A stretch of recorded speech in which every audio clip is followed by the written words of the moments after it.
अब देखो बच्चों, आज हम डिस्कस करेंगे टाइप्स ऑफ इंडक्टिव इफेक्ट, प्रेरणिक प्रभाव के प्रकार। ओके, तो देखो बच्चों, इससे पहले वाले वीडियो में हमने इंडक्टिव इफेक्ट को डिफाइन किया, उसके कैरेक्टरिस्टिक्स देखे। आज हम इंडक्टिव इफेक्ट के टाइप्स को डिस्कस करेंगे। ओके, तो हम देखते हैं कौन कौन से टाइप्स हैं। तो देखो, इसमें जो मैंने फर्स्ट लिया है और वो है positive inductive effect plus I effect, धनात्मक प्रेरणिक प्रभाव। ओके, तो देखो बच्चों, positive inductive effect means electron releasing nature of atom और group is called positive inductive effect. समझ गए बच्चों कि किसी भी एटम का, किसी भी ग्रुप का इलेक्ट्रॉन रिलीजिंग नेचर ही क्या कहलाता है? Positive inductive effect. ऐसे ग्रुप्स, ऐसे एटम्स जिनकी इलेक्ट्रोनिगेटिविटी कार्बन से कम होती है, वो पॉजिटिव इंडक्टिव इफेक्ट शो करते हैं। ओके, यही मैंने यहां डिस्कस किया है कि electron releasing nature of group और atom is called positive inductive effect. Any group और atom which lesser electronegative than carbon और having negative charge will show positive inductive effect. समझ गए बच्चों कि किसी भी परमाणु या समूह का इलेक्ट्रॉन को रिलीज करना मींस इलेक्ट्रॉन प्रतिकर्षी गुण जो होता है परमाणु या समूह का बच्चों, इसी को हम क्या बोलते हैं? धनात्मक प्रेरणिक प्रभाव। ऐसा कोई भी ग्रुप, कोई भी एटम, कोई भी परमाणु, कोई भी समूह जिसकी इलेक्ट्रोनिगेटिविटी, ऋण विद्युता कार्बन से कम होती है या फिर किसी ग्रुप में निगेटिव चार्ज है, तो ऐसा ग्रुप या एटम धनात्मक प्रेरणिक प्रभाव उत्पन्न करता है। यही मैंने लिखा है कि परमाणु या समूह का इलेक्ट्रॉन प्रतिकर्षी गुण धनात्मक प्रेरणिक प्रभाव कहलाता है। कोई भी परमाणु हो या समूह हो जो कार्बन से कम ऋण विद्युती हो या फिर ऋणात्मक आवेश रखता है, धनात्मक प्रेरणिक प्रभाव उत्पन्न करता है। देखो, हम इस तरह से स्पष्ट कर सकते हैं कि ये कोई ग्रुप है, इलेक्ट्रॉन रिलीजिंग ग्रुप मींस जिसका इंडक्टिव इफेक्ट कैसा है? पॉजिटिव। तो ये क्या करेगा कि जो ये बॉन्ड है इलेक्ट्रॉन रिलीजिंग ग्रुप और कार्बन के बीच में, इस इलेक्ट्रॉन पेयर को ये इस तरह क्या करता है? रिपेल करता है।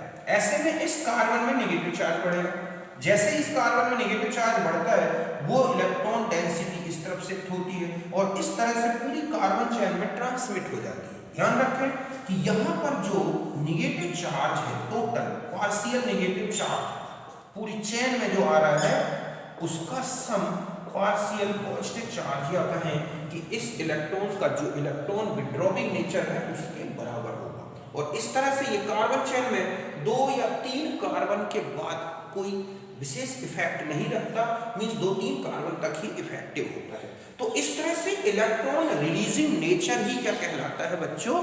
Positive inductive effect. तो कोई भी ऐसा ग्रुप हो सकता है, एटम हो सकता है जो कार्बन से कम इलेक्ट्रोनेगेटिविटी रखता है। अगर वो कार्बन चेन से जुड़ जाए तो वो कार्बन चेन में इलेक्ट्रॉन डेंसिटी इंक्रीज करता है। यही मैंने लिखा कि दिस इफेक्ट इंक्रीजेस, ठीक है, electron density in carbon chain और decreases positive charge in cationic species. अगर वो कार्बन चेन में कहीं पॉजिटिव चार्ज आ रहा है तो ये जो इफेक्ट है उस पॉजिटिव चार्ज को कम कर देगा। अगर उसमें पॉजिटिव चार्ज नहीं है तो पूरी कार्बन चेन में इलेक्ट्रॉन डेंसिटी इंक्रीज करेगा। तो ये एक ऐसा इफेक्ट है जो कार्बन को या पूरी कार्बन चेन को इलेक्ट्रॉन रिच बनाता है।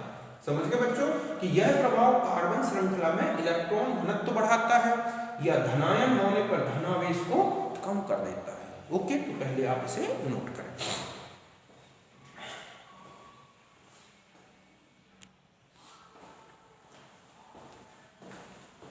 अब देखो बच्चों, अब हम आ जाते हैं कि जो पॉजिटिव इंडक्टिव इफेक्ट है उसकी जो स्ट्रेंथ है वो किस पे डिपेंड करती है। तो ध्यान रखना है कि strength of positive inductive effect directly proportional to the electropositive nature of group और inversely proportional to the electronegative nature of group और एटम, ग्रुप समझ गए बच्चों कि जो पॉजिटिव इंडक्टिव इफेक्ट है इसकी स्ट्रेंथ इस पे डिपेंड करती है, इसके डायरेक्टली प्रोपोर्शनल है कि जो ग्रुप जुड़ा हुआ है कार्बन से उसमें कितना इलेक्ट्रो पॉजिटिव कैरेक्टर है, कितना अधिक इलेक्ट्रॉन रिलीजिंग नेचर है। जितना ज्यादा इलेक्ट्रॉन रिलीजिंग नेचर उतना ही ज्यादा पॉजिटिव इंडक्टिव है, और जितना ज्यादा इलेक्ट्रोनेगेटिव नेचर उतना ही कम पॉजिटिव इंडक्टिव है। ओके, हम कुछ इंपॉर्टेंट ग्रुप्स का पॉजिटिव इंडक्टिव इफेक्ट देखते हैं। तो देखो कंपेयर करते हैं the strength of positive inductive effect. सबसे ज्यादा यहां पर अगर आप देखें तो ये नेगेटिव चार्ज वाली स्पीसीज है, तो इनका जो इंडक्टिव इफेक्ट है, एक तो इनमें नेगेटिव चार्ज है इसलिए इनकी इलेक्ट्रोनेगेटिविटी कम और इलेक्ट्रो पॉजिटिविटी ज्यादा हो जाती है। तो यहाँ पर सबसे ज्यादा नेगेटिव चार्ज, जो सबसे ज्यादा प्लस आई इफेक्ट है, वो है बच्चों कि CH2 माइनस। मीन्स अगर किसी कार्बन चेन में ये CH2 माइनस ग्रुप जुड़ा है तो वो सबसे ज्यादा इलेक्ट्रॉन डेंसिटी कार्बन चेन पर इंक्रीज करेगा। NH माइनस ग्रुप ऐड है, सपोज देखो इस तरह से मैं कहूं कि ये है RCH2 और यहाँ पर CH2Na है, तो यहाँ नेगेटिव चार्ज आएगा ना, तो ये बहुत ज्यादा इलेक्ट्रॉन डेंसिटी इंक्रीज करेगा। यहाँ पर प्लस है। अब सपोज यहाँ पर हम CH2 की जगह NH ग्रुप रखें और फिर Na है, तो ये और इलेक्ट्रॉन डेंसिटी इंक्रीज करेगा। तो जितना ज्यादा इस पर नेगेटिव चार्ज और इसकी जितनी कम इलेक्ट्रोनेगेटिविटी, कार्बन की इलेक्ट्रोनेगेटिविटी सबसे कम है, नेगेटिव चार्ज है, उससे थोड़ा ज्यादा है नाइट्रोजन की इलेक्ट्रोनेगेटिविटी पर नेगेटिव चार्ज है। फिर हम आ जाते हैं कहीं ऑक्साइड आएंगे ऐसा बॉन्डेड हो एल्कोक्साइड के फॉर्म, तो वहां पर इंडक्टिव इफेक्ट। फिर कार्बोक्सिलेट आएंगे, तो ये जो ग्रुप्स हैं बच्चों इनकी इलेक्ट्रोनेगेटिविटी कम और इलेक्ट्रो पॉजिटिविटी ज्यादा होती है और ये इलेक्ट्रॉन डेंसिटी कार्बन चेन में एकदम बढ़ाते हैं। फिर उसके बाद आते हैं SiR3 ग्रुप, जो कार्बन से कम इलेक्ट्रोनेगेटिव है, 3 एल्काइल ग्रुप है, फिर ये इसका इंडक्टिव इफेक्ट आता है। उसके बाद ये आते हैं tertiary alkyl group, secondary alkyl group, primary methyl, और उससे सबसे कम होगा क्या, हाइड्रोजन का। तो यही मैंने लिखा है कि ठीक है, negative charge and electronegativity fact है। यहाँ पर इलेक्ट्रोनेगेटिविटी, यहाँ हम कहेंगे लेस इलेक्ट्रोनेगेटिविटी फैक्ट है, यहाँ पर है। यहाँ केवल किसका इफेक्ट दिख रहा है, इलेक्ट्रोनेगेटिविटी फैक्टर के बेस पर, कि जितनी कम इलेक्ट्रोनेगेटिविटी उतना ही ज्यादा इंडक्टिव इफेक्ट है। इसके अलावा और एक ध्यान रखना है कि प्लस आई जो इफेक्ट है वो ब्रांचिंग इन अल्फा पोजीशन और बीटा पोजीशन, तो इस तरह से जितनी ज्यादा अल्फा पोजीशन में ब्रांचिंग होती जाएगी बच्चों, वहां पर उतना ही ज्यादा क्या होता जाएगा। सपोज हम ये एक ग्रुप मान लें, तो यहाँ पर अल्फा पोजीशन में, तो यहाँ पर जितनी ज्यादा एल्काइल ग्रुप बढ़ाते जाओगे उतना ही ज्यादा पॉजिटिव इंडक्टिव इफेक्ट इंक्रीज होगा।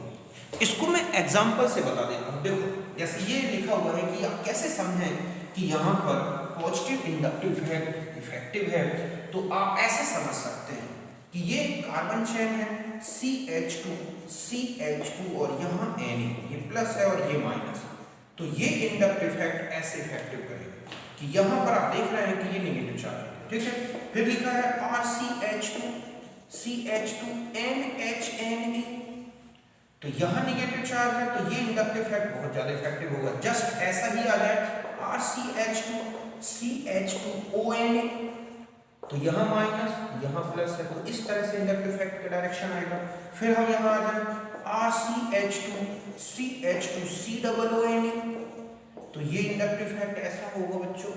फिर यहाँ पर आप आ जाते हैं RCH2CH2 और यहाँ C, यहाँ ऐसे ले लें SiR3, तो ये पॉजिटिव इंडक्टिव इफेक्ट है।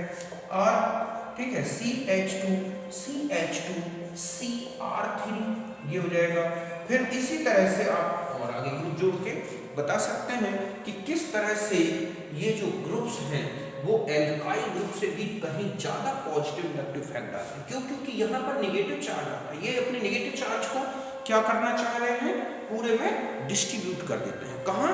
कार्बन चेन में, और उसमें इलेक्ट्रॉन डेंसिटी इंक्रीज करके और उसमें क्या कर देते हैं, पॉजिटिव इंडक्टिव इफेक्ट प्रोड्यूस करते हैं। तो यहां तक आप समझ गए होंगे अच्छी तरह से कि positive inductive effect means electron releasing nature of any group और एटम। ऐसा कोई भी ग्रुप और एटम जिसकी इलेक्ट्रोनेगेटिविटी कार्बन से कम हो जाए वो कार्बन चेन में इलेक्ट्रॉन डेंसिटी इंक्रीज करता है। इसी को हम क्या बोलते हैं बच्चों? Positive inductive effect. तो आप इसे नोट करें।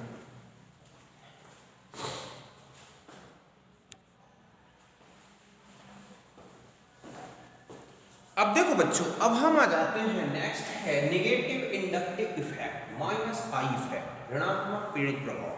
तो नेगेटिव इंडक्टिव इफेक्ट मींस होता है कि electron withdrawing nature of any group और एटम।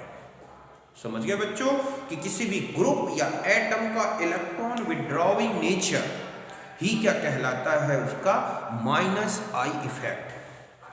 ये इफेक्ट तब आता है जब कोई भी एटम या ग्रुप जो कार्बन चेन से या कार्बन एटम से डायरेक्ट बॉन्डेड है उसकी इलेक्ट्रोनेगेटिविटी कार्बन एटम से ज़्यादा है। तब ऐसे में क्या होगा कि कार्बन चेन का जो इलेक्ट्रॉन क्लाउड है, डेंसिटी है, वो विड्रॉविंग ग्रुप की तरफ अट्रैक्ट होती है और कार्बन चेन में इलेक्ट्रॉन डेंसिटी कम हो जाती है। तो समझ गए बच्चों कि किसी भी परमाणु या समूह का इलेक्ट्रॉन आकर्षी गुण ही क्या कहलाता है बच्चों? माइनस आई प्रभाव। ये तब उत्पन्न होता है जब कार्बन चेन से जो भी परमाणु या समूह जुड़ा है उसकी इलेक्ट्रोनेगेटिविटी उस बॉन्डेड कार्बन से ज़्यादा हो। तब ऐसे में जो इलेक्ट्रॉन क्लाउड है वो कार्बन चेन से और इलेक्ट्रॉन विड्रॉविंग ग्रुप की तरफ अट्रैक्ट होती है, तब हम उसमें कहेंगे माइनस आई इफेक्ट आया। तो ये लिखा है कि electron withdrawing nature of group और एटम इज कॉल्ड, ठीक है, plus I effect, the carbon atom attached to the carbon, the atom और group attached to the carbon atom and more electronegative than carbon atom, so plus minus I effect. Okay, कि परमाणु या समूह का electron Aakarshi गुण ऋणात्मक पीड़ित प्रभाव कहलाता है। ऐसा परमाणु या समूह जो कार्बन से संलग्न हो और उसकी ऋण विद्युतता कार्बन से अधिक हो, या हम ये कहें कि उस पर पॉजिटिव चार्ज भी है, तो वह श्रृंखला में माइनस आई प्रभाव उत्पन्न करेगा। पॉजिटिव चार्ज आ जाए, उसकी इलेक्ट्रोनेगेटिविटी ज्यादा हो, जहां पॉजिटिव चार्ज होगा इलेक्ट्रोनेगेटिविटी ज्यादा होगी, तो वहां पर ये इफेक्ट आता है। जैसे हम ये कहें कि कोई इलेक्ट्रॉन विड्रॉविंग ग्रुप यहाँ अटैच है कार्बन चेन के टर्मिनल में, तो ये इलेक्ट्रॉन को अपनी ओर सबसे ज्यादा अट्रैक्ट कर रहा है, तो यहाँ पर एकदम पॉजिटिव चार्ज आएगा। फिर ये इस पर पॉजिटिव चार्ज को ठीक है कंपनसेट करने के लिए ये बॉन्ड पेयर यहाँ शिफ्ट होगा, तो थोड़ा और पॉजिटिव चार्ज यहाँ कम हो जाएगा और तीसरे कार्बन तक ये इतना रहता है कि ये इफेक्टिव है। इसके बाद इतना कम पॉजिटिव चार्ज होता जाता है कि वो हम उसको निग्लेजिबल कर सकते हैं। तो हम ये कहें कि जो total partial positive charge develop हो रहा है वो इस निगेटिव चार्ज के क्या होगा बच्चों? बराबर होगा। ये इफेक्ट कार्बन चेन में इलेक्ट्रॉन डेंसिटी कम करता है, इफेक्ट डिक्रीज इलेक्ट्रॉन डेंसिटी, और अगर वो कार्बेनाइन के फॉर्म में है तो उसकी स्टेबिलिटी को बढ़ा देगा। समझ गए बच्चों कि यह प्रभाव कार्बन श्रृंखला में इलेक्ट्रॉन घनत्व कम करता है और कार्बेनाइन के स्थायित्व को बढ़ाता है। ओके, तो यहां तक आप लिखें।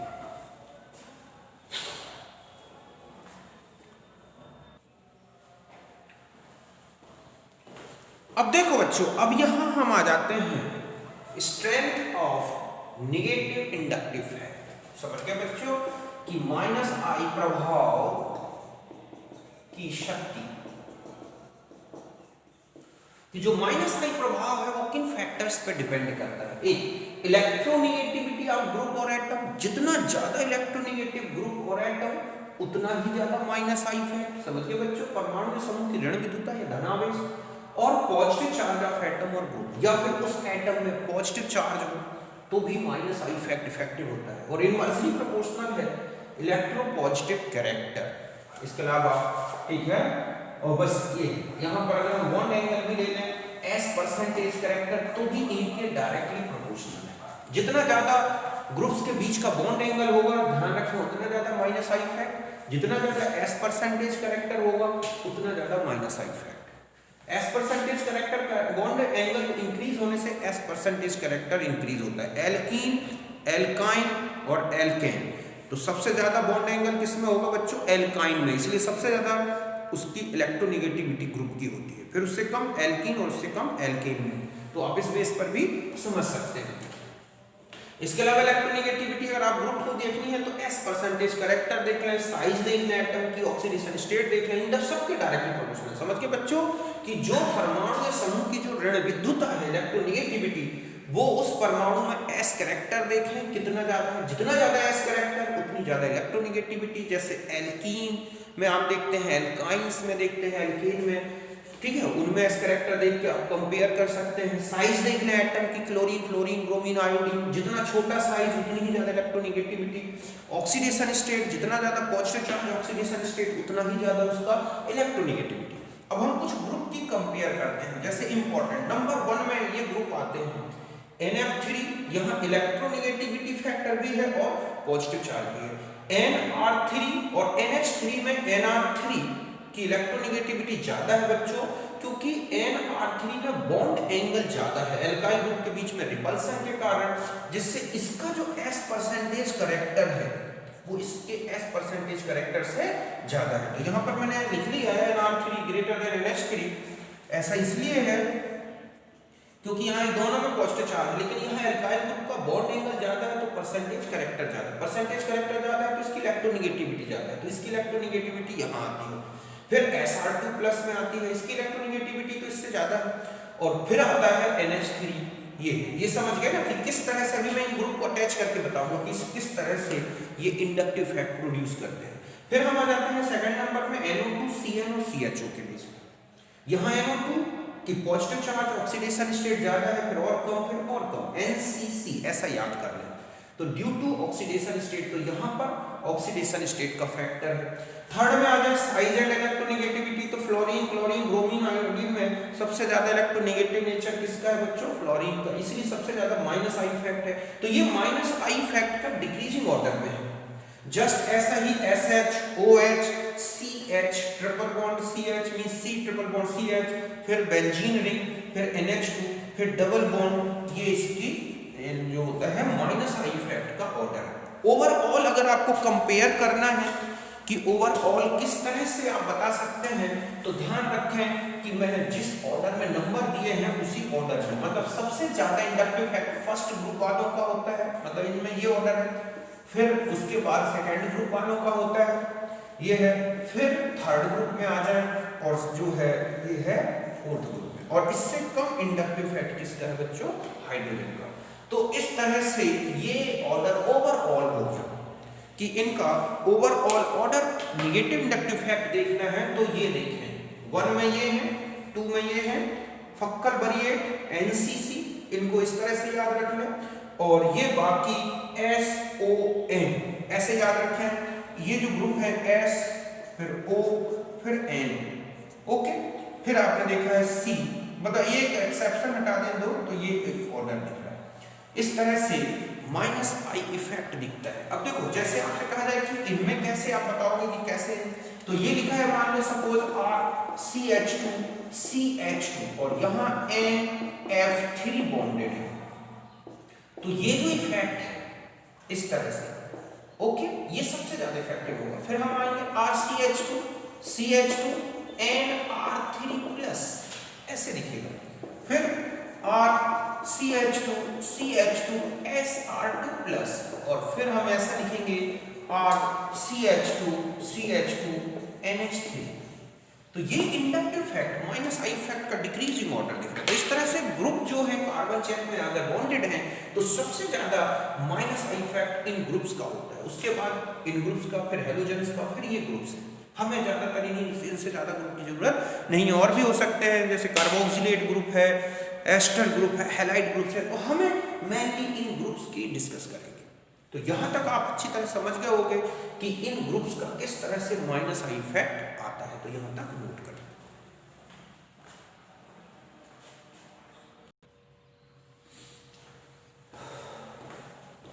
अब देखो बच्चों, अब हम आ जाते हैं कुछ important applications of inductive effect. आगे जब हम ऑर्गेनिक केमिस्ट्री को आगे डिटेल में स्टडी करेंगे चैप्टर वाइज, तो हम देखेंगे कि जो इंडक्टिव इफेक्ट है वो किस तरह से, कहाँ किस तरह से रिएक्टिविटी को इफेक्टेड करता है। तो उनमें से कुछ इंपॉर्टेंट पॉइंट्स मैं यहाँ ले रहा हूँ, ठीक है। इसमें सबसे फर्स्ट है एसिडिटी ऑफ कार्बोक्सिलिक एसिड्स। समझ गए बच्चों कि कार्बोक्सिलिक अम्लों की अम्लीयता कि जो कार्बोक्सिलिक एसिड्स होते हैं जिनमें COOH ग्रुप है उनकी जो एसिडिटी है वो किस तरह से बता सकते हैं। तो देखो फर्स्ट फैक्टर है कि acidity directly proportional to the -I effect. जो अम्लीयता है बच्चों, okay, directly proportional to the -I प्रभाव।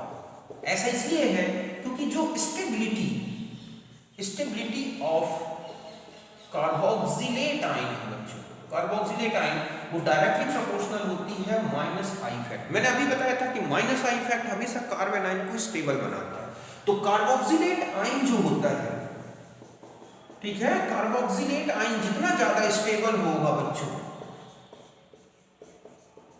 ओके, और उतना ही ज्यादा एसिड जो होगा कार्बोक्सिलिक एसिड क्या होगा, एक एसिडिक नेचर का होगा। देखो इस तरह से लें, अगर हम कंपेयर करें इनको, पहले हम सिर्फ formic acid, acetic acid, okay, और CH3 CH2 COOH, CH3 whole twice CH COOH और CH3 होल थ्राइस COOH। तो ध्यान रखें कि यहाँ सारे ग्रुप +I इफेक्ट वाले हैं, लेकिन +I इफेक्ट का इफेक्ट इंक्रीज हो रहा है। तो ध्यान रखें कि ये इनवर्सली डायरेक्टली प्रोपोर्शनल है माइनस इफेक्ट के और इनवर्सली प्रोपोर्शनल है +I इफेक्ट। ध्यान रखें बच्चों, जितना ज्यादा +I इफेक्ट कार्बोक्सिलिक एसिड उतना ही कम एसिडिक। क्यों? क्योंकि +I इफेक्ट कार्बन आयन को तो अनस्टेबल बनाता है और कार्बन कैटायन को स्टेबल बनाता है। तो यहाँ फॉर्मिक एसिड की एसिडिटी इन सारे एसिड्स में सबसे ज्यादा होगी, पहली बात समझ गए ना। दूसरा देखो, यहाँ है एसिटिक एसिड COOH, हमने यहाँ पर एक क्लोराइड ऐड कर दिया इसमें, ओके, तो एक क्लोराइड ऐड हुआ तो इसका -I इफेक्ट बढ़ गया, फिर और 2 क्लोराइड आपने कर दिए मान लो यहाँ पर, तो और ज्यादा -I इफेक्ट बढ़ जाएगा बच्चों यहाँ पर, समझ गए ना, 2, और इससे ज्यादा एसिडिक हो जाएगा ट्राइक्लोरोएसिटिक एसिड, क्योंकि यहाँ पर 3 -I इफेक्ट वाले ग्रुप हो गए। जितने ज्यादा -I इफेक्ट वाले ग्रुप्स होते हैं उतनी ही ज्यादा एसिडिटी। तो आप देख रहे हैं कि ये एसिडिक कैरेक्टर होगा, सबसे ज्यादा कार्बोक्सिलेट आयन इसका स्टेबल होगा। अगर हम हैलोजन की, ये नंबर ऑफ हैलोजन के बेस पर है, ये क्या है, नंबर ऑफ, ठीक है, हैलोजन। अब हम उसके बेस पर देखें कि ये है CH3 COOH, यहाँ आयोडाइड ऐड कर दे हम कार्बोक्सिलेट ग्रुप के साथ यहाँ पर, फिर हम यहाँ पर ब्रोमाइड ग्रुप ऐड करें, ओके, फिर हम यहाँ क्लोराइड ग्रुप ऐड करें और फिर हम यहाँ फ्लोराइड ग्रुप ऐड करें। तो यहाँ पर जैसे जैसे इलेक्ट्रोनेगेटिविटी हैलोजन की बढ़ती जा रही है, -I इफेक्ट बढ़ता जा रहा है, तो एसिडिटी इंक्रीज हो रही है। तो यहाँ क्या हो रहा है बच्चों, इंक्रीज इलेक्ट्रोनेगेटिविटी। तो इलेक्ट्रोनेगेटिविटी के बेस पर भी आप बता सकते हैं कि कौन सा कार्बोक्सिलिक एसिड सबसे ज्यादा एसिडिक होगा। तो -I इफेक्ट जितना ज्यादा बढ़ता जाएगा उतना ही ज्यादा वो एसिडिक होता जाएगा। सब पोजीशन का भी इफेक्ट पड़ता है बच्चों, जैसे CH3 CH2 CH2 CH2 COOH, suppose यहाँ पर हैलाइड ग्रुप है, इससे ज्यादा एसिडिक हो जाएगा CH3 CH2 CH, यहाँ हाइड्रोजन कर दें, और इससे कहीं ज्यादा एसिडिक किसमें हो जाएगा बच्चों, जहाँ हाइड्रोजन बिल्कुल अल्फा पोजीशन में आ गया कार्बोक्सिलिक ग्रुप की। तो यहाँ पोजीशन का इफेक्ट दिख रहा है। तो इन -I इफेक्ट चाहे पोजीशन के कारण, चाहे नंबर ऑफ हैलोजेंस ग्रुप के कारण, चाहे इलेक्ट्रोनेगेटिविटी के कारण, अगर -I इफेक्ट इंक्रीज होगा तो कार्बोक्सिलिक एसिड की एसिडिटी इंक्रीज होगी, और पॉजिटिव नेगेटिव इफेक्ट इंक्रीज होता है तो कार्बोक्सिलिक एसिड की एसिडिटी डिक्रीज होगी। तो ये पहला एप्लीकेशन मैंने आपको कार्बोक्सिलिक एसिड की एसिडिटी में कंपैरिजन करने के लिए बताया। ये इंपॉर्टेंट है, आते भी है, पूछा जाता है कि ये कार्बोक्सिलिक एसिड ज्यादा एसिडिक है एसिटिक एसिड से, तो हम सीधा बोल सकते हैं कि it is due to -I effect. Large number of groups having -I effect having more acidic nature in carboxylate या carboxylic acid due to more stability of carboxylate ion. जितना ज्यादा हैलाइड ग्रुप लगा दोगे, कार्बोक्सिलेट ग्रुप जो बनेगा उतना ही ज्यादा stable होगा और ये एसिड उतना ही ज्यादा एसिडिक होगा। तो ये एप्लीकेशन है जिसके बेस पर हमने इंडक्टिव फैक्ट के बेस पर हमने एसिडिटी बताई कार्बोक्सिलिक एसिड्स की। ओके, तो इसको नोट करें। अब हम नेक्स्ट एप्लीकेशन में आते हैं बच्चों। अब इसी तरह से आप बेसिसिटी ऑफ अमाइंस में चले जाए। Primary amines, secondary amines, tertiary amines. तो आप देखेंगे कि जो गैसियस स्टेट में, देखो बच्चों, उनकी जो बेसिसिटी है वो एक्वस मीडियम में अलग है, और वेपर स्टेट या गैसियस स्टेट में अगर आपको नेक्स्ट अगर हम एप्लीकेशन देखें तो वो है basicity of amines at vapour state और गैसियस स्टेट।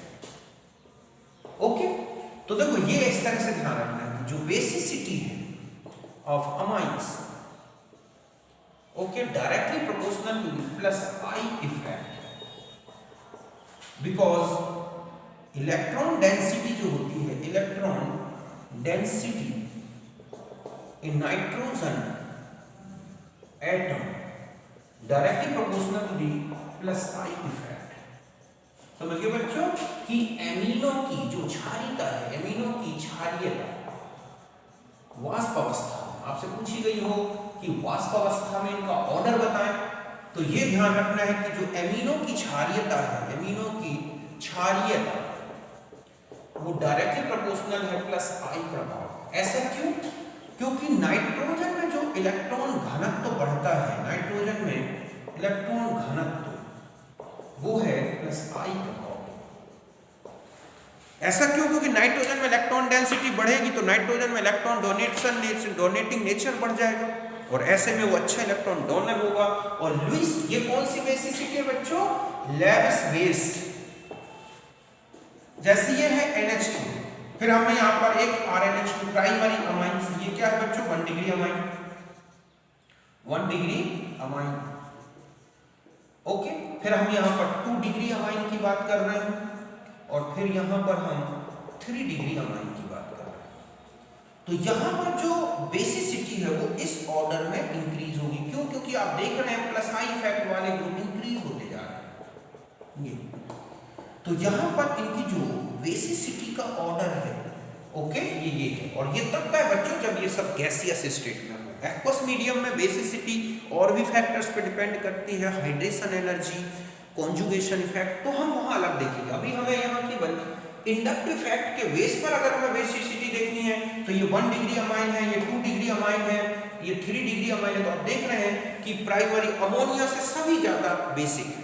रीजन है ये ग्रुप इंडक्टिव इफेक्ट जब यहाँ पर इंक्रीज करता है तो यहाँ पर इलेक्ट्रॉन डेंसिटी बढ़ जाती है, और जितने ज्यादा जो ये ग्रुप होंगे एल्काइल ग्रुप, उतनी ही ज्यादा यहाँ इलेक्ट्रॉन डेंसिटी होगी, और नाइट्रोजन में उतना ही अच्छा इलेक्ट्रॉन डोनेटिंग नेचर होगा और उनकी बेसिसिटी इंक्रीज होगी। तो Lewis basicity of amines increases with plus I effect. Okay, तो यहाँ आपने सेकंड एप्लीकेशन देखा। अब हम आ जाते हैं थर्ड एप्लीकेशन में। और भी देखो आप, कार्ब कैटायन, कार्ब एनायन की स्टेबिलिटी से रिलेटेड है, अल्कोहल्स की acidity, basicity, okay, alkyl halide की रिएक्टिविटी, ये सब किससे रिलेटेड होते हैं बच्चों? इंडक्टिव इफेक्ट से। नेक्स्ट होता है कि स्टेबिलिटी ऑफ कार्ब कैटायंस। जो कार्ब कैटायन होते हैं बच्चों, कार्बन में जिनमें धनावेश होता है, कार्ब कैटायन, ठीक है, का स्थायित्व अगर इनकी बात की गई हो तो directly proportional to the plus I effect. जितना ज्यादा प्लस आई इफेक्ट होगा कार्ब कैटायन उतने ही ज्यादा स्टेबल होंगे, क्योंकि मैंने आपको बताया है कि कार्ब कैटायन इलेक्ट्रॉन डेंसिटी बढ़ाते हैं कार्बन चेन में। तो जहां पॉजिटिव चार्ज आया है, अगर वो पॉजिटिव चार्ज कम हो जाता है तो कार्ब कैटायन स्टेबल होगा, मींस लाइफ टाइम उसका बढ़ जाएगा। तो आप इस तरह से देख सकते हैं कि ये है CH3 positive charge, CH3 CH2 positive charge, CH3 positive charge and CH3 positive charge.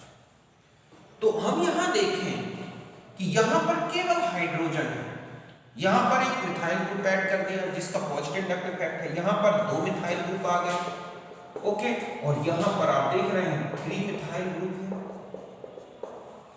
तो जितने ज्यादा मिथाइल ग्रुप होंगे उतना ही ज्यादा ये कार्ब कैटायन क्या बनेगा बच्चों? स्टेबल। यहां पर कई इफेक्ट भी है, हाइपर कॉन्जुगेशन का भी इफेक्ट है, लेकिन हम अभी यहां पर इंडक्टिव इफेक्ट की बात कर रहे हैं। तो इनकी स्टेबिलिटी का ऑर्डर ये हो जाएगा बच्चों, क्योंकि आप देख रहे हैं कि जैसे जैसे प्लस आई इफेक्ट बढ़ रहा है इस कार्बन का पॉजिटिव चार्ज, सपोज हम यहाँ कहें कि ये टोटल पॉजिटिव चार्ज है यहाँ पर, तो ये हल्का सा पॉजिटिव चार्ज हो गया। हम ये कहें कि इसका और कम पॉजिटिव चार्ज हो गया, और यहाँ पहुंचते पहुंचते इसका पॉजिटिव चार्ज इतना कम हो गया। तो ये जो पॉजिटिव चार्ज डिक्रीज हो रहा है इन एल्काइल ग्रुप्स के कारण, ऐसे में यहां पर क्या होगा, ये सबसे ज्यादा स्टेबल बन जाएगा कार्बोकैटायन, और ये जब स्टेबल होगा तो इससे रिलेटेड जो स्पीसीज होंगी ना बच्चों वो ज्यादा रिएक्टिव होंगी।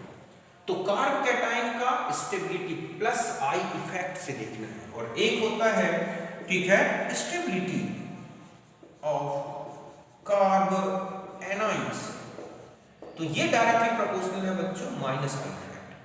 जितना ज्यादा माइनस आई इफेक्ट होगा कार्ब एनाइन जो होगा बच्चों उतना ही ज्यादा स्टेबल होगा, कार्ब एनाइन का स्थायित्व। ऐसे यहां देखें आप लोग, जैसे ये लिखा है CH3, फिर यहां पर आ जाए CH3 CH2 CH3 CH CH3 CH3 CH3 CH3, तो यहां निगेटिव चार्ज, यहां निगेटिव चार्ज, यहां निगेटिव चार्ज है, ओके, और यहां निगेटिव चार्ज है।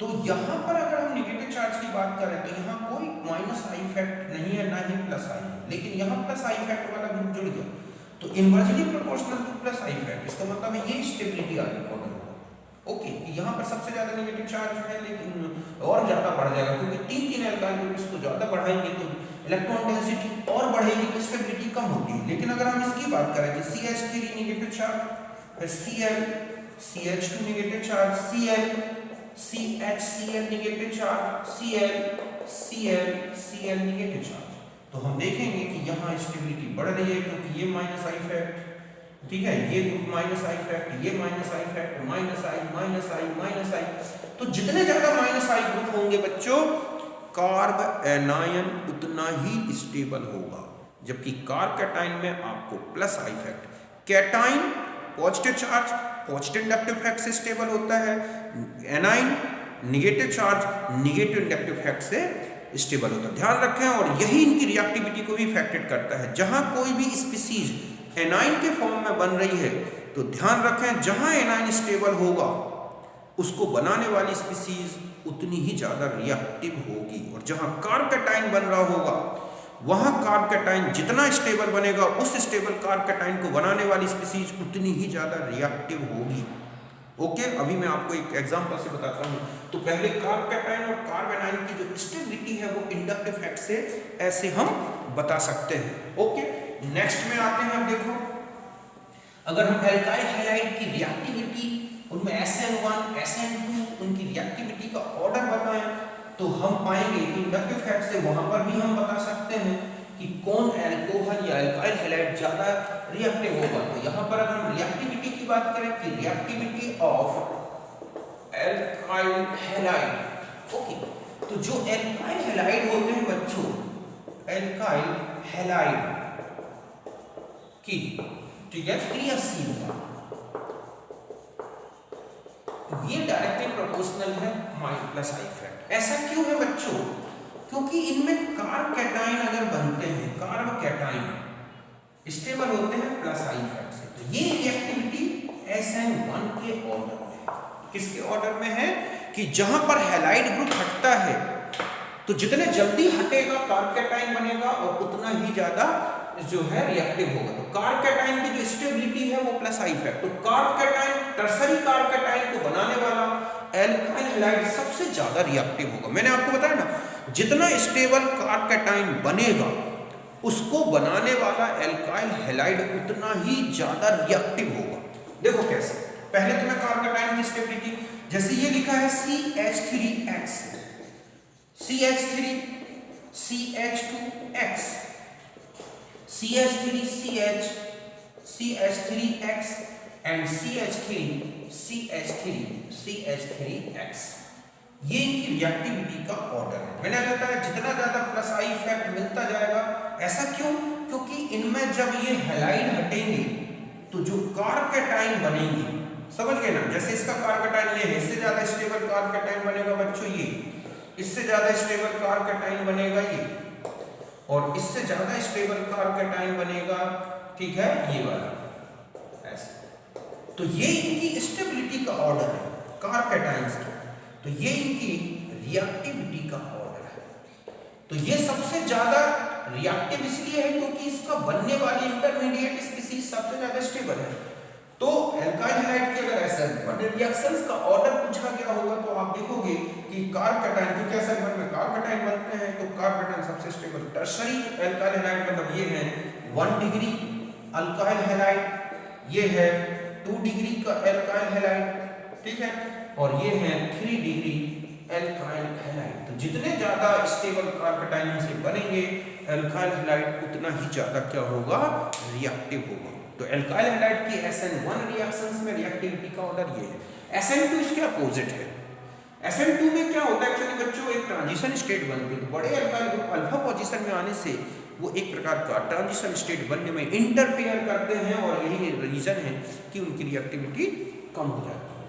तो ये एल्काइल हैलाइड की reactivity SN1 nucleophilic substitution reaction, unimolecular nucleophilic substitution के लिए ये ऑर्डर है, एक आणविक नाभिक स्नेही प्रतिस्थापन। तो यहाँ पर भी एल्काइल हैलाइड का आपने देखा इंडक्टिव फैक्ट का यूज हुआ है।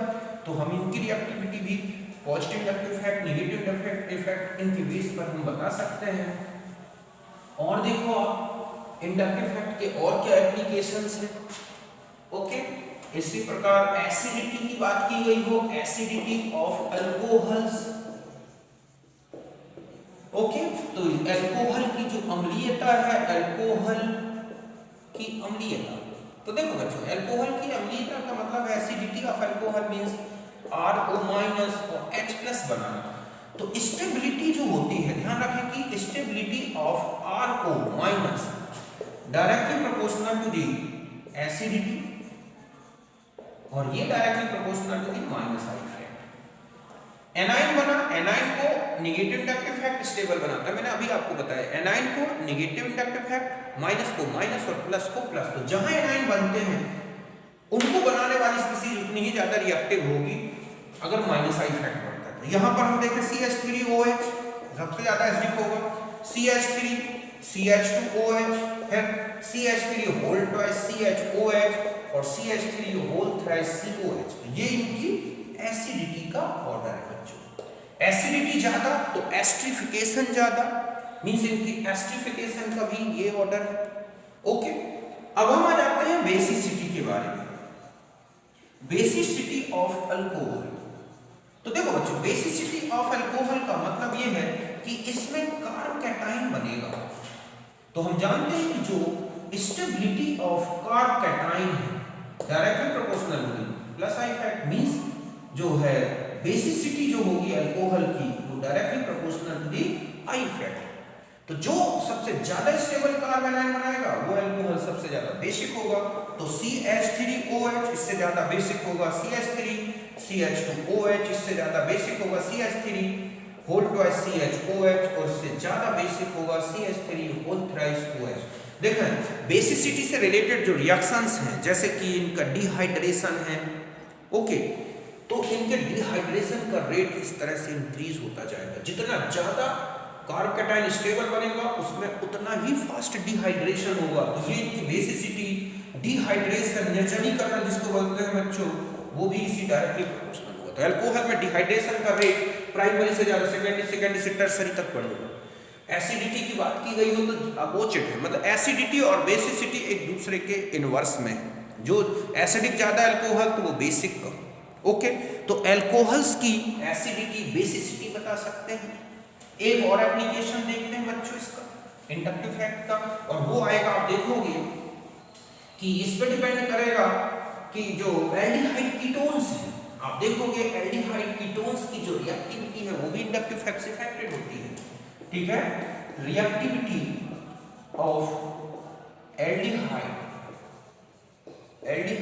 एंड कीटोन्स, अगर आप एल्डिहाइड कीटोन्स में जाएं, इनकी क्रियाशीलता एल्डिहाइड तथा कीटोन की क्रियाशीलता, तो इनका क्रियाशीलता के बारे में बात की गई है बच्चों। तो देखो एल्डिहाइड हो, एल्डिहाइड और कीटोन्स जो रिएक्टिविटी है, reactivity towards nucleophilic addition. Okay, इनके न्यूक्लियोफिलिक एडिशन नाभिक स्नेही योग में क्रियाशीलता, समझ गए बच्चों कि नाभिक स्नेही योग में जो इनकी क्रियाशीलता है वो डायरेक्टली प्रोपोर्शनल है minus I effect, inversely proportional है प्लस आई इफेक्ट। अगर CO ग्रुप से जुड़े हुए एल्काइल ग्रुप जितना ज्यादा पॉजिटिव इंडक्टिव इफेक्ट रखेंगे इनकी रिएक्टिविटी उतनी कम होगी, और जितना ज्यादा माइनस आई इफेक्ट रखेंगे इनकी रिएक्टिविटी उतनी ही ज्यादा होगी। देखो मैं आपको एग्जांपल से बताता हूं। अगर आप फॉर्मल्डिहाइड, एसिटल्डिहाइड और एसीटोन को कंपेयर करें, यहां H C H double bond O, ठीक है, यहाँ R H double bond O, और यहाँ कीटोन की बात की गई ये, तो यहाँ पर कोई माइनस या प्लस आई इफेक्ट वाला ग्रुप नहीं है, लेकिन यहाँ क्या है बच्चों, प्लस आई इफेक्ट वाले ग्रुप है, यहाँ प्लस आई वाला दो ग्रुप है। तो मैंने अभी आपको बताया कि प्लस आई इफेक्ट ज्यादा तो रिएक्टिविटी कम, तो ये ऑर्डर आएगा इनकी रिएक्टिविटी के बारे में। न्यूक्लियोफिलिक एडिशन रिएक्शन से ये रिएक्शन शो करते हैं। अब हम सपोज इसकी बात करें CH3, यहाँ पर आपके पास ये है H और CH3 ग्रुप है। अब हम यहाँ पर Cl ऐड कर दें, CH2C डबल बॉन्ड OH, फिर एक और Cl इस तरह से ऐड कर दें, C डबल बॉन्ड OH, और CCl3CHO कर दें, तो आप देखोगे ये ज्यादा रिएक्टिव हो। क्यों? क्योंकि माइनस आई इफेक्ट इंक्रीज होता जा रहा है, यहाँ प्लस आई इफेक्ट इंक्रीज हो रहा है, यहाँ पर रिएक्टिविटी डिक्रीज हो रही है, यहाँ इंक्रीज हो रही है। तो यहाँ कार्बोकैटाइन बनता है बीच में, कार्बोकैटाइन बनने के कारण जब न्यूक्लियोफिलिक एडिशन में कार्बेनाइन बनता है, मतलब एनाइन बनता है। जैसे ही न्यूक्लियोफिलिक एडिशन होता है ये पाई बॉन्ड यहाँ जाता है तो एनाइन बन गया। तो हम जानते हैं कि जहां एनाइन बनेगा वहां पर जो स्टेबिलिटी है वो माइनस आई इफेक्ट से बढ़ेगी, तो जहां ज्यादा स्टेबल कार्बेनाइन बनेगा उसको बनाने वाला रिएक्टेंट उतना ही ज्यादा रिएक्टिव होगा। ध्यान रखें, इंटरमीडिएट रिएक्शन, इंटरमीडिएट जो स्पीसीज बनती है वो जितनी ज्यादा स्टेबल होगी बच्चों, उसको बनाने वाला रिएक्टेंट उतना ही ज्यादा रिएक्टिव होगा। इसी बेस पर हम alcohols, alkyl halide, amines, carboxylic acid, aldehyde, ketones, हम इनकी रिएक्टिविटी को एक्सप्लेन कर सकते हैं। ओके, अब चाहे वो कार्ब एनाइन के फॉर्म में बने या एनाइन के फॉर्म में बने, कोई भी स्पीसीज बनती है, एनाइन भी बनता है तो माइनस आई इफेक्टिव से स्टेबल होगा, और कार्बोकैटाइन कार्बन के कारण जो कार्बन में पॉजिटिव चार्ज आता है वो प्लस आई इफेक्ट से स्टेबल होगा। प्लस को प्लस स्टेबल बनाता है, माइनस को माइनस स्टेबल बनाता है। स्पीसीज ज्यादा स्टेबल तो उसको बनाने वाली रिएक्टेंट स्पीसीज उतनी ही रिएक्टिव होगी। इस बेस पर हम रिएक्टिविटी को समझते हैं। तो ये मैंने आपको 2 टाइप्स ऑफ इंडक्टिव फैक्ट्स बताए, उनके एग्जांपल्स बताए और उनसे रिलेटेड एप्लीकेशंस। ओके, फिर हम मिलेंगे नेक्स्ट वीडियो में जिसमें हम अब लेंगे मीजोमेरिक इफेक्ट, उसको पूरा डिटेल में समझेंगे, उसके एक एक एप्लीकेशन को समझेंगे। ओके बच्चों, तो मिलते हैं नेक्स्ट वीडियो में, तब तक के लिए नमस्कार, थैंक यू।